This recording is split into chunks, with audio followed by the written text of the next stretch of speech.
Hello दोस्तों, मेरा नाम है जय। आज मैं अपनी जर्नी शेयर करने जा रहा हूँ। गेट की जर्नी को शेयर करूँगा, मैं अपने एई और जेई के एग्ज़ाम की जर्नी को शेयर करूँगा और मैं अपने कॉलेज एमटेक लाइफ की जर्नी को शेयर करूँगा, जिसमें मैंने कॉलेज के अंदर काफ़ी अच्छी कंपनी में कोर में प्लेसमेंट लिया था। ठीक है। तो यार थर्ड ईयर में ना, क्या बोलते हैं, मैंने गेट में तैयारी करना स्टार्ट किया था। हुआ क्या था यार, मेरा इतना अच्छा नहीं थी पकड़, सही बताऊँ तो इलेक्ट्रिकल के सब्जेक्ट्स पे। मेरे मशीन्स में सी ग्रेड था, नेटवर्क्स में सी ग्रेड था। लेकिन यार मेरे को ये था कि मेरे को लाइफ में कुछ ना कुछ अचीव करना है। मेरा इतना कम सीपीआई था 6 कि मेरे को ना इंटर्नशिप की जो कंपनीज आती थी उसमें भी कॉलेज में बैठने नहीं दिया जाता था। फिर मैंने थर्ड ईयर में पढ़ना स्टार्ट किया। मैंने कहा यार देखो, मेरे को लाइफ में कुछ ना कुछ तो करना ही है।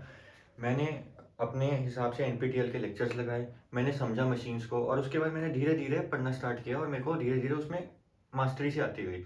होता क्या है ना, जब गेट की तैयारी बंदा करना स्टार्ट करता है उसको ना सही तरीके की नॉलेज और गाइडेंस नहीं मिलती। फॉर्चुनेटली मुझे गाइडेंस अच्छी मिली। और मैं क्या करता था ना, गेट में जब बच्चे प्रिपरेशन करना शुरू करते हैं, वो करते क्या है, वो ना बहुत अनरियलिस्टिक से टारगेट्स बना लेते हैं जिसकी वजह से उन्हें अचीव करना मुश्किल हो जाता है। मेरा बिल्कुल सिंपल सा फंडा था, जितना आज मैं पढ़ूंगा उतना मैं रिवाइज करके सोऊंगा। ना उससे ज़्यादा पढ़ूंगा ना उससे कम पढ़ूंगा, उतना मैं कंप्लीट करके सोऊंगा। फिर धीरे धीरे गेट का एग्जाम नज़दीक आया। मैंने गेट 2020 में दिया था। हुआ क्या था, 2019 गेट में ना काफ़ी ज़्यादा वो पेपर आया था इजी, जिसमें फार्मूला बेस्ड क्वेश्चंस थे। लेकिन 2020 का गेट का पेपर ऐसा नहीं था, वो थोड़ा कंसेप्चुअल था। ठीक है। तो उसमें मेरा 442 रैंक आया। मैंने गेट के टाइम पे मैंने इतनी मेहनत की कि मैं, एक टाइम ऐसा भी था कि एग्ज़ाम में से पहले मैं दो दो मॉक टेस्ट दे रहा था, एक सुबह 9 से 12, फिर उसके बाद मैं एक दूसरा मॉक टेस्ट देता था जो कि मैं 2 से 5 देता था, क्योंकि मुझे नहीं पता था पहले कि इवनिंग शिफ्ट आएगा या मेरा मॉर्निंग शिफ्ट आएगा। मैं मेहनत बहुत करता था, बट फिर भी मेरा, देखो, फिर रैंक आया 442। फिर देखो, मैं तुम्हें ऑनेस्टली एक बात बताऊँ ना, 442 रैंक पे ना कुछ मिलता नहीं है पीएसयू में।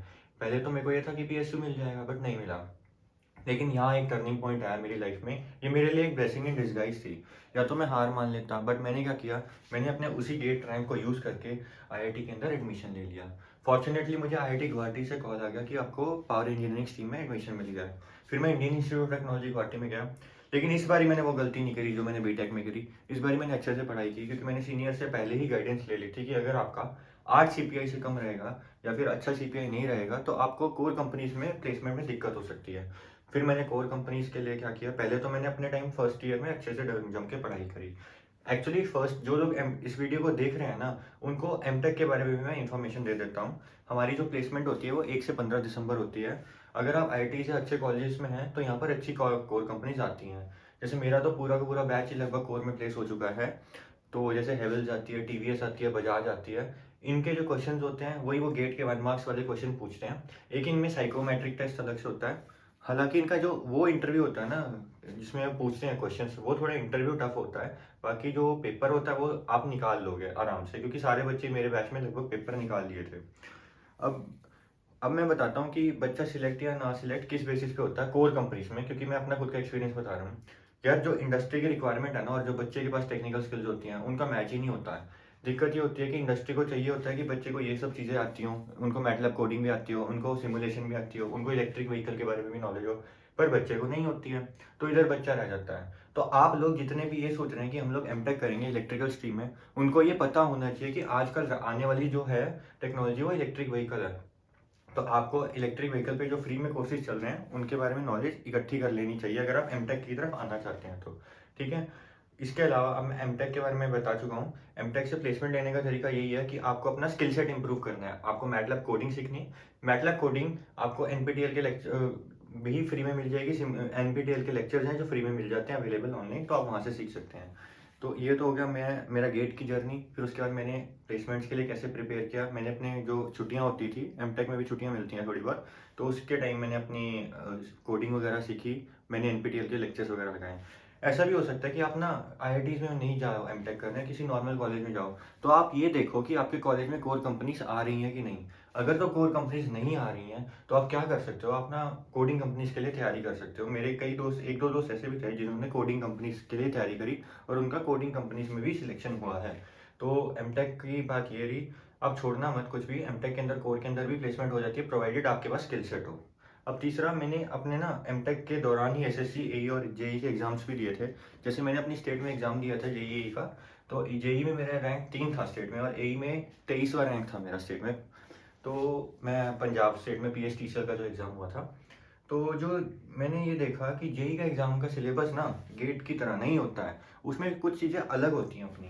जैसे जो लोग इलेक्ट्रिकल के हैं वो रिलेट कर पा रहे होंगे, पावर सिस्टम में ना आप लोगों ने कभी भी थर्मल पावर प्लांट्स या न्यूक्लियर पावर प्लांट्स में क्या-क्या कंपोनेंट्स लगे होते हैं, इसके बेसिस पे गेट पे क्वेश्चन नहीं करे होंगे। क्योंकि जो गेट का पेपर होता है वो ज़्यादातर प्रॉब्लम सॉल्विंग के ऊपर होता है, जिसमें कंसेप्चुअल क्वेश्चन ज़्यादा आते हैं।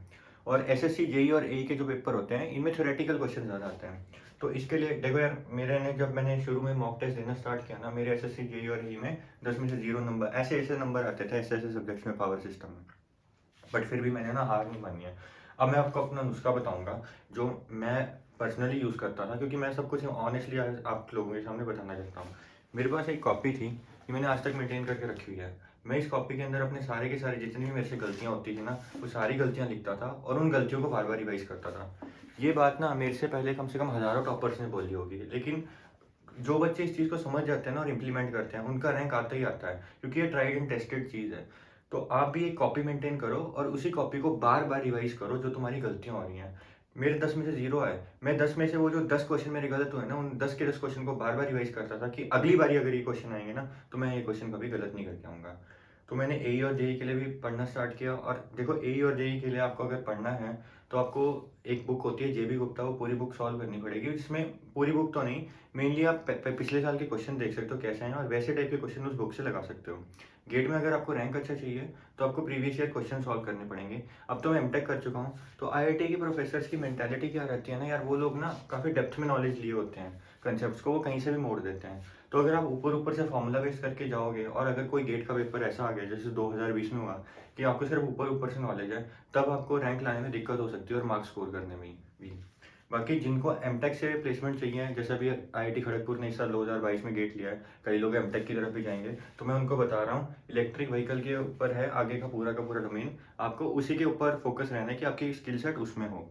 ठीक है, मैं कोशिश करूँगा कि मैं इसके ऊपर इंटरव्यूज़ भी लाऊँ, और जिन बच्चों ने इंटरव्यूज़ दिए हैं वो भी अपने चैनल के ऊपर अपलोड करूँ कि कैसे प्रिपेयर करना है इलेक्ट्रिक व्हीकल के लिए। और क्या बोलते हैं, एसएससी, जेईई और एई का कोर्स भी मैं लॉन्च करूँगा अपने ही चैनल पे, या फिर मैं किसी के साथ कोलैबोरेशन में लॉन्च करूँगा, ताकि बच्चों को पता तो लगे कि करना कैसे है उसके लिए, पढ़ना किस दिशा में है।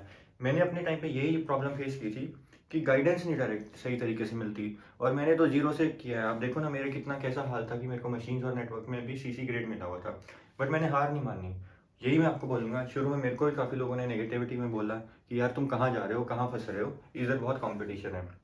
फिर मैंने बोला नहीं यार, मैं तो जाऊँगा ही, जो मर्ज़ी हो जाए। मैं फर्स्ट अटेम्प्ट में गेट में रैंक लेके आया, एसएससी, जेईई और एई के एग्ज़ाम में भी मेरा रैंक फर्स्ट अटेम्प्ट में बहुत अच्छा आया। मैंने जो कंपनी थी कॉलेज के अंदर आई थी, पहले दिन कोडिंग कंपनीज़ आती हैं मेनली, दूसरे दिन कोर कंपनीज़ आती हैं, तो मैं दूसरे दिन ही प्लेस हो गया था। हार्ड वर्क करो यार, डरो मत हार्ड वर्क से, ठीक है? यही मेरा आपके लिए मैसेज है।